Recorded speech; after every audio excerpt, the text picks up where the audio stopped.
सबसे पहले लिखिए डेप्रिसिएशन का अकाउंटिंग स्टैंडर्ड होता है 6। आप लोगों ने अभी पढ़े थे कि अकाउंटिंग कन्वेंशंस क्या होती हैं, कंजर्वेटिज्म्स क्या होती हैं और स्टैंडर्ड क्या होते हैं। तो अकाउंटिंग स्टैंडर्ड 6 बताता है डेप्रिसिएशन के बारे में। डेप्रिसिएशन का मतलब होता है reducing the value of assets, reducing the value of assets, wear and tear of assets. जैसे जैसे आप यूज़ करते चले जाते हो, मशीन की जो बेसिक वैल्यूज है वो कम होती चली जाती है। इस चीज़ को हम डेप्रिसिएशन बोलते हैं। इसको समझने के लिए सबसे पहले आपको 5 टॉपिक्स मेन याद करना है। फर्स्ट नंबर पे आता है मशीन परचेज। आप लोग क्या बोलेंगे? Machine purchase. आपने मशीन खरीद ली। यदि आप मशीन खरीदते हो तो कॉन्सेप्ट वही बना कि मशीन आई, मशीन आपकी रियल अकाउंट है और कैश से आप इसको परचेज कर रहे हो या फिर बैंक से परचेज कर रहे हो, वो कॉन्सेप्ट में गिवन होता है। यदि कुछ भी नहीं दिया और 1 लाख से छोटी अमाउंट है तो आप उसे कैश ले सकते हो। अदरवाइज़ यहाँ पे आपको बैंक यूज़ करना है, क्योंकि बिजनेस की जो टर्म्स होती हैं वो बैंक के थ्रू उसकी पेमेंट करना ज़्यादा बेटर ऑप्शन माना जाता है। आपने मशीन परचेज किया तो आप बोलेंगे मशीन हमारी रियल है सर, तो व्हाट कम्स इन डेबिट और क्रेडिट टू गिवर। किसने दी है? मशीन आपने परचेज करी। कैसे खरीदी? बैंक से। बात समझ आया? तो आपने एंट्री बनाया मशीन टू बैंक। दूसरे नंबर पे आपको लर्न करना है मशीन सोल्ड। आपने जो आपकी मशीन है उसको बेच दी है। जब आप इस मशीन को बेचेंगे तो आपके पास फिर से पैसा आ जाएगा, तो आप बोलेंगे बैंक डेबिट, और आपके पास से मशीन चली जाएगी तो आप लिखेंगे बैंक डेबिट टू मशीन, की मशीन हमारे पास से चली गई। थर्ड नंबर पे बात आती है डेप्रिसिएशन ऑन मशीन। आप लिखेंगे dep on machine. Depreciation, machine की वैल्यू कम हो गई। डेप्रिसिएशन हमारा नॉमिनल अकाउंट होता है, खर्चा होता है, और आप जानते हो ऑल एक्सपेंडिचर्स आर डेबिट, तो आप यहाँ पे लिखेंगे डेप्रिसिएशन अकाउंट डेबिट। 2 में डाल देंगे मशीन, क्योंकि हमारी मशीन की वैल्यू जो है वो कम हो गई है। और इसी से ही एक कॉन्सेप्ट मैंने आपको पढ़ाया हुआ है टी शेप अकाउंट का। आप लोगों ने पढ़ा है ना टी शेप अकाउंट क्या होता है, तो इसी से एक कॉन्सेप्ट हमारा बन जाएगा, जो कॉन्सेप्ट है टी शेप अकाउंट। क्या कहता है टी शेप अकाउंट, उसको हम समझते हैं। और टी शेप अकाउंट की बात सिंपल सी ये बैठती है, टी शेप अकाउंट, ठीक है। सबसे पहले आप यहां लिखेंगे मशीन अकाउंट। आपकी मशीन की वैल्यू बढ़ गई, यानी मशीन आपकी बढ़ रही है या खरीद रहे हो, तो आप यहां लिखेंगे प्लस में मशीन आ गई। This is the debit side, है ना। और ये साइड जो है वो क्रेडिट है। आप बोलेंगे मशीन की वैल्यू कम हो गई, और यदि आपकी मशीन की वैल्यू कम हो गई है तो वो आप क्रेडिट साइड में पहुंचा देंगे। फॉर एग्जांपल आपने मशीन खरीदी तो आप यहां लिखेंगे टू बैंक। आपकी मशीन जितने की भी आई, आपने मशीन बेच दी तो आप यहां लिखेंगे बाय सेल्स, और जो सेल करेंगे वो भी बाय बैंक के नाम से ही करेंगे। लॉजिक समझ आया? आपकी मशीन की वैल्यू कम हो गई तो आप यहां लिखेंगे बाय डेप्रिसिएशन अकाउंट। क्लियर? लेकिन इसमें एक बात आती है, जो मैं 5 पॉइंट स्टार्टिंग में बोला था, एक थी मशीन परचेज, मशीन सोल्ड, एक था Depp on machine. 4th number पे बात आती है यदि आपने अपनी मशीन को बेचा।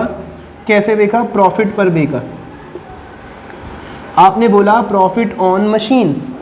यदि आपको मशीन पे प्रॉफिट हुआ तो आपकी मशीन बढ़ गई, यानी फायदा हो रहा है, तो आप यहां लिखेंगे मशीन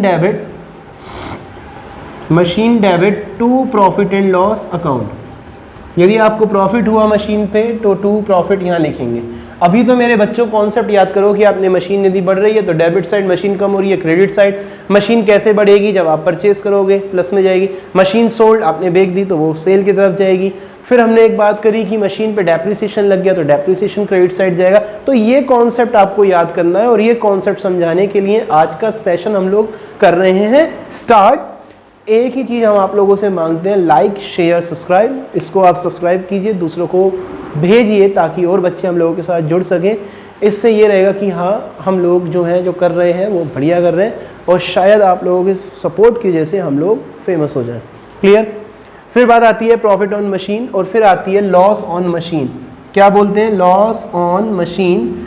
कभी भी यदि आप लॉस ऑन मशीन की बात करो, आपकी मशीन पे होने वाला लॉस की बात है, ठीक है। मशीन की वैल्यू उससे मेरे भाई कम हो जाएगी, तो आप लिखेंगे profit and loss account debit to machine. कुछ कॉन्सेप्ट अभी स्टार्टिंग के हैं इस वजह से समझ नहीं आते हैं, लेकिन आप याद रख लीजिए इसको, यदि आपको लॉस हो रहा है तो आप यहाँ पे लिख के दिखाएंगे। क्लियर? तो डेबिट और क्रेडिट साइड का जो कॉन्सेप्ट था, स्टार्टिंग बेस था, वो मैंने आपको बता दिया कि आपको इस तरीके से बनाना है। बट बात आती है कि सर इसके अलावा क्या हम करेंगे, कैसे करेंगे, तो वो सब बात का मैटर होता है भाई। सबसे पहले बात होता है बेसिक को पकड़ना, टी शेप को पकड़ना, डेबिट क्रेडिट मालूम होना, जनरल एंट्रीज के बारे में मालूम होना, और फिर कॉन्सेप्ट का मालूम होना कि आप लोग ये क्यों कर रहे हो। एक थ्योरी के जो नोट्स हैं वो आपको पीडीएफ हमारे कोचिंग में मिल जाएंगे, जिसको पीडीएफ चाहिए व्हाट्सएप करें, हम उस पर उसको भेज देंगे। क्लियर? बात आती है अब इसको आगे हम कैसे सॉल्व करें, तो उसका बेस हम पढ़ेंगे। ठीक है, सबसे पहले बात आता है जो आपको मेथड पढ़ना है वो है स्ट्रेट लाइन मेथड। नाम लिखिए स्ट्रेट लाइन मेथड। इसका एक और नाम है, इसे बोलते हैं ओरिजिनल कॉस्ट मेथड। एक और नाम है जिसे हम बोलते हैं फिक्स्ड एसेट्स मेथड। इसमें क्या होता है, जो डेप्रिसिएशन लगता है वो फिक्स रेट से लगता है और ओरिजिनल वैल्यू पे लगता है।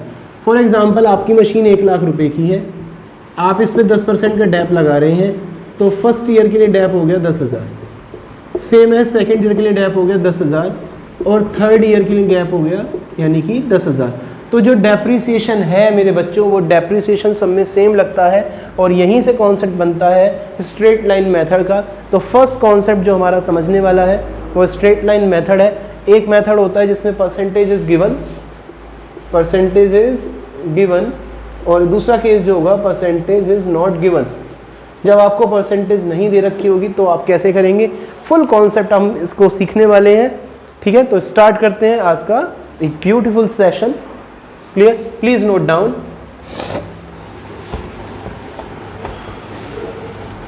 अब आपको सबसे पहले जो एक और बात सीखनी है वो सीखना है टाइम। दो तरीके से टाइम होगा, एक होगा कैलेंडर ईयर, एक होगा फाइनेंशियल ईयर। 1 अप्रैल से 31 मार्च के लिए चलता है, और ये जो आपका ईयर है कैलेंडर ईयर, वो 1 जनवरी से 31 दिसंबर के बीच में रन होता है। तो यदि आप क्वेश्चन को देखेंगे तो सबसे पहले आपको ये समझना है कि वो किस तरीके से गिवन होगा। मान लीजिए डेप्रिसिएशन की जो रेट दे रखी है वो है at the rate of 10%, 10% per annum. ठीक है, पर एनम। यहाँ तक बात समझ आई? 1 जनवरी से 31 दिसंबर, मान लीजिए मिस्टर एक्स हैं, परचेज करते हैं मशीन को ऑन 1 जन 2006, 1 लाख। तो आप देखेंगे कि 1 लाख रुपए 1 जन को खरीद रहे हैं। बुक क्लोज कब ईयर बोला, मान लीजिए बुक क्लोज होती है कैलेंडर ईयर। कौन सा ईयर? Calendar year. तो 1 लाख की मशीन है, इनटू कर दीजिए उस पर 10%, तो ये निकल के आ गया 10,000। तो जो ये 10,000 रुपये आए आपके निकल कर मेरे प्यारे बच्चों, तो ये 10,000 रुपये क्या है, यानी कि ये है उसके ऊपर देने वाला डेप्रीसिएशन। मान लीजिए मिस्टर एक्स ही है, परचेज करते हैं मशीन ऑन 1 जुलाई 2006, कितने रुपए की? 1 लाख रुपए की। तो आप डेप्रिसिएशन लगाएंगे तो यहाँ लिखेंगे 1 लाख इंटू 10% इंटू जुलाई 2006 से बात आएगी 31 दिसंबर कैलेंडर ईयर है, तो कितने महीने हो गए? 6 महीने। तो आप यहाँ 6/12 लिखेंगे। यहाँ से ये लॉजिक शुरू होता है। यहाँ पे क्या लिखेंगे आप? 6/12। जब आप इसे सॉल्व करेंगे तो ये आपका आ गया 5,000 रुपीज़। क्लियर है? इस क्वेश्चन से मैंने आपको दोनों पार्ट सिखाने हैं, इसलिए आप लोग इसे ध्यान से सीखिए। टॉपिक मैंने आपको दिया, कैलेंडर ईयर होता है, फाइनेंशियल ईयर होता है। फर्स्टली कैलेंडर ईयर के बेस पे क्वेश्चन दिए हैं। यहाँ पे मशीन 1 जनवरी 2006 को खरीदी, 3 ईयर्स का डेप्रिसिएशन लगाना है। पहले साल का डेप्रिसिएशन हो गया जनवरी से दिसंबर 10,000 रुपये आया, सेकेंड ईयर का भी 10,000 आया, और थर्ड ईयर का भी आपका 10,000 ही आया है। लेकिन यदि हम बात करें 1 जुलाई 2006 से, तो 1 जुलाई 2006 से 31 दिसंबर 2007 का जो डेप्रिसिएशन है वो आया 5,000। लेकिन अब लगेगा 2007 से लेके 1 जनवरी से 31 दिसंबर 2008 तक का। तो डेप्रिसिएशन कितना होगा? 1 लाख का 10% ही लगेगा। अब 6 महीने नहीं है, क्योंकि जनवरी से 31 दिसंबर 12 मंथ दे रखे हैं, तो डेप्रिसिएशन होगा 10,000 रुपये का। फिर 2008 1 जनवरी से आप जाएंगे 31 दिसंबर 2008 तक, तो आपका डेप्रिसिएशन आएगा 10,000। तो यहीं से ये लॉजिक निकल के आया कि पहले आपके फिक्स रेट से डेप्रिसिएशन लग रहा था, यहाँ पे आपने डेप्रिसिएशन को चेंज किया है, और जो डेप्रिसिएशन चेंज हुआ है उसका एक पर्टिकुलर फ्लो आपको हमने दे के दिखाया कि जो डेप्रिसिएशन है वो इस तरीके से लग रहा है। Now we are going to the first question, we are going to solve the first question. Please note down this question in your copy. लिखिए, Verma limited purchase machine of rupees 1 lakh on 1 जनवरी 2006। 1 जनवरी 2006 को मैंने 1 लाख की मशीन खरीदी। And purchase another machine, एक और machine खरीदी on 1 जुलाई 2006 को 2 lakh rupees की। Prepare machine account for 3 years, 3 साल का मशीन अकाउंट बनाइए, बना देंगे at the rate of 10%। Book close by calendar year. किससे बुक क्लोज हो रही है? कैलेंडर ईयर से बुक क्लोज हो रही है। आप इस क्वेश्चन को कॉपी पे नोट करें, नोट कर लिया हो तो उसके बाद अपनी कॉपी पे जैसे आपने टी शेप अकाउंट बनाया था उसी तरीके से अकाउंट बनाना है। यहाँ पे आप लिखेंगे मशीन अकाउंट, ये आप लोगों का मशीन अकाउंट आ गया है। अब आपने मालूम है 2 साइड होती हैं, एक होती है डेबिट साइड और एक होती है क्रेडिट साइड। सीधी आपको लाइन खींचनी है इस तरीके से, बट यहाँ पे एक लाइन खींचनी है डेट की। सेम यहाँ पे डेट की लाइन आएगी, ये आपकी अमाउंट की लाइन हो गई। इस तरीके से आपको सॉल्व करना है। जब आपका फॉर्मेट तैयार हो जाएगा उसके बाद आप लोग 2 पेज की जो लाइन होती है उसे लेंगे, जैसे एक लाइन बीच में होती है ऐसे, इस तरीके से इस लाइन को सीधी खींचनी है। जब आपकी ये लाइन चली जाए तो जो ये बीच वाली लाइन होता है इस पे आपको लिखना है डेट। यहाँ पे आप लिखेंगे पर्टिकुलर्स, ये है आपकी amount, this is a debit side, और ये वाली साइड है क्रेडिट साइड। डेट, पर्टिकुलर्स और यहाँ पे आ गया अमाउंट। आई थिंक सो इसमें किसी को कोई प्रॉब्लम नहीं होना चाहिए। वर्मा लिमिटेड ने मशीन परचेज करी है 2006 को 1 जनवरी को, ठीक। ये स्टार्टिंग है, यहाँ क्लोजिंग होती है 31 दिसंबर को, 31 दिसंबर 2006। यहाँ पे जो मेथड है वो भी लिखा हुआ देगा, ओरिजिनल कॉस्ट मेथड, यानी जो ओरिजिनल कॉस्ट है उसके ऊपर डेप्रिसिएशन लगता है। आप स्टार्ट कर रहे हैं, Verma limited purchase the machine of rupees 1 lakh on the 1 जनवरी 2006। तो सबसे पहला काम आपको मालूम होना चाहिए कि आपकी मशीन है क्या। आप बोलेंगे साहब जो मशीन है वो हमारी डेबिट साइड होती है। मशीन का बैलेंस क्या होता है? डेबिट होता है। यदि मशीन बढ़ेगी तो इधर जाएगी, मशीन घटेगी तो इधर जाएगी। This is the basic fundamental concept, you should to be learn. अच्छे से लर्न कर लो इसको, आप लोग हमारा नाम ऊंचा कर दोगे फिर, ठीक है। क्वेश्चन पे आइए, यहाँ पे लिखा हुआ है 2006 को हमने मशीन खरीदी है। आप यहाँ लिखेंगे टू बैंक, क्योंकि आपने पैसा देके वो मशीन खरीदी है। कितने रुपए की खरीदी है? 1 लाख रुपए की। यहाँ पे आप लिखिए 1 लाख रुपए। 1 जनवरी के बाद आपने मशीन खरीदी है 1 जुलाई को, आप फिर यहाँ लिखेंगे टू बैंक। आपने जो ये मशीन खरीदी है वो खरीदी है 2 लाख रुपए की, लेकिन खरीदी कब है? 1 जुलाई को खरीदी है। आप क्लोज देखिए, टाइमिंग कब क्लोज हो रहा है, तो पहली बारी में आप लिखेंगे यहाँ पे इस तरीके से, bye depreciation on first, bye depreciation on second. First machine है आपकी 1 लाख रुपए की, यहाँ लिखिए 1 लाख। 1 लाख का आप लगाएंगे 10%। जब 1 लाख का आप 10% लगाएंगे तो वो निकल के आएगा 10,000। क्या आएगा? 10,000। आप यहाँ लिखेंगे 10,000।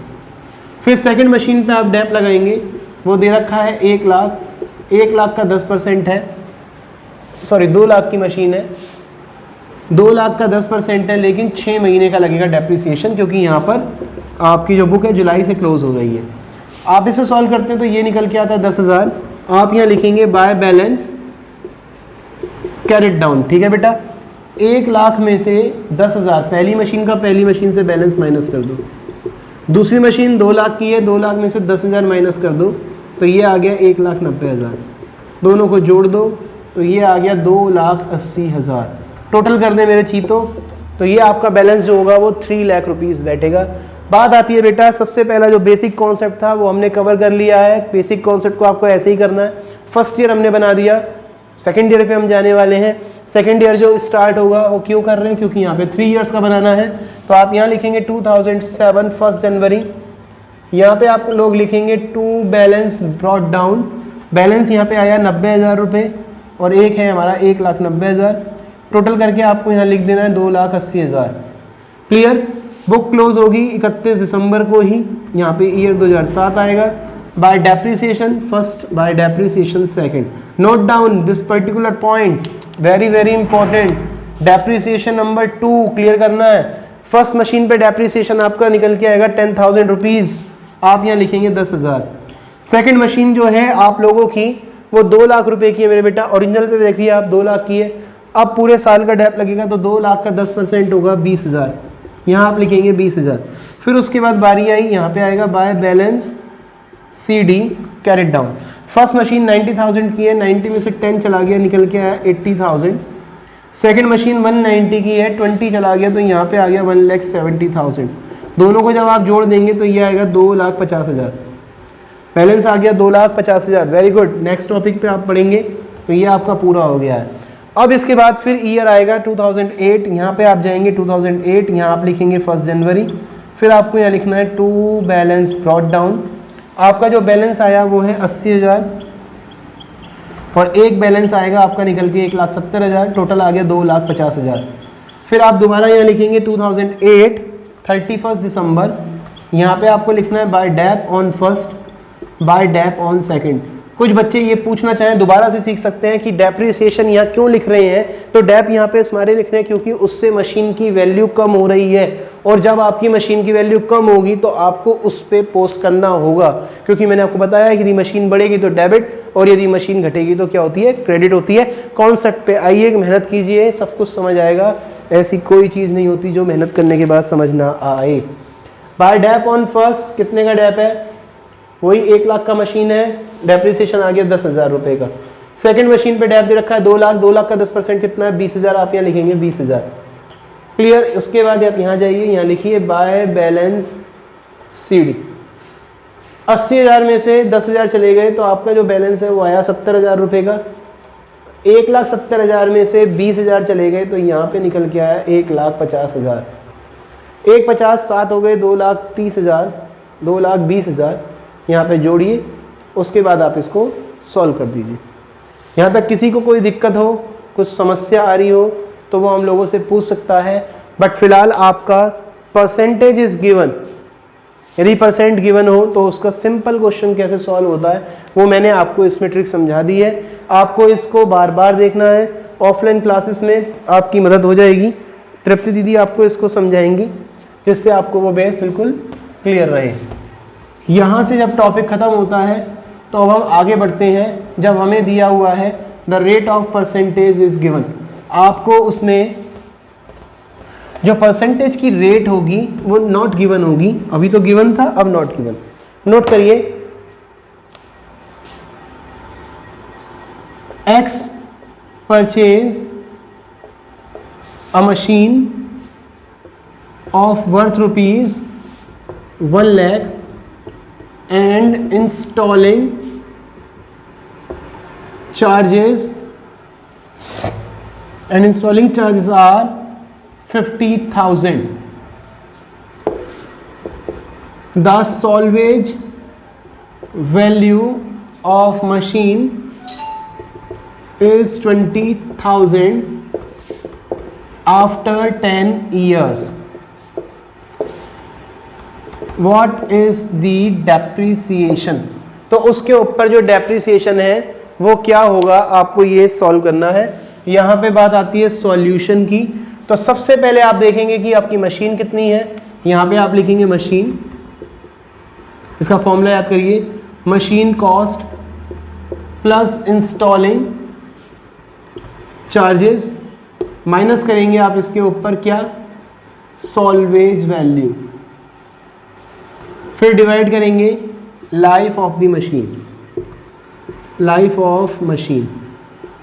चेक करिए मशीन की कीमत कितनी है, आप बोलेंगे 1 लाख रुपए सर। इंस्टॉलिंग कितना है, आप बोलेंगे 50,000 है। सॉल्वेज वैल्यू कितनी है, वो 20,000 है। डिवाइड करिए द लाइफ ऑफ मशीन, वो कितनी है, 10 है। 1.5 लाख में से 20 गया, ये आएगा 1,30,000। डिवाइड करिए 10 से, तो ये निकल के आएगा 13,000। यानी कि जो डेप्रिसिएशन है वो कितना है, डेप्रिसिएशन है आपका 13,000। तो calculation of the depreciation is 13,000। Clear. तो इसी के बेस पर क्वेश्चन बनते हैं बेटा, ये शॉर्ट क्वेश्चन होता है, इसी से आपके मेन क्वेश्चन बनते चले जाएंगे। नेक्स्ट वीडियोस में हम कौन कौन से पॉइंट्स कवर करेंगे मैं आपको बता देता हूं जो एग्जाम में पूछे जाते हैं।